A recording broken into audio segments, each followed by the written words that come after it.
1971 August மாதம் அன்றைய முதலமைச்சர் திரு கருணாநிதி அவர்களால் மதுவிலக்கு நீக்கப்பட்டது. இந்தியாவில் தயாரிக்கப்படும் அயல்நாட்டு மது வகைகள், சாராயம் மற்றும் கள் விற்பனைக்கான கடைகள் மாநிலம் முழுவதும் திறக்கப்பட்டன.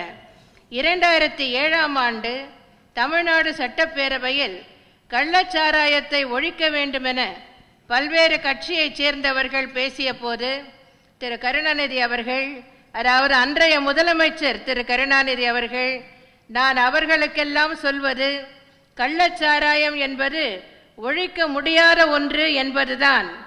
அறவே கள்ளச்சாராயத்தை ஒழிக்க முடியாததற்கு காரணம் மதுவிலக்கு திட்டத்தில் நாம் மற்ற நாடுகளோடு போட்டி போடுவது என்றால் அவர்களை விட இன்னும் நல்ல சரக்குகளை இங்கே உற்பத்தி செய்ய வேண்டும் என்பதிலேதான் வெற்றி பெற முடியுமே தவிர வேறு வழியிலே வெற்றி பெற முடியாது என்பதற்கு இன்றைய உலக நிலை, உலக பண்பாடு, உலக கலாச்சாரம் சாட்சியாக இருக்கின்றது என்றார்.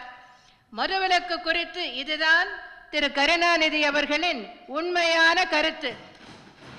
ஆனால் என்னை பொறுத்தவரையில் படிப்படியாக மதுவிலக்கை கொண்டு வருவதில் நான் உறுதியாக உள்ளேன்.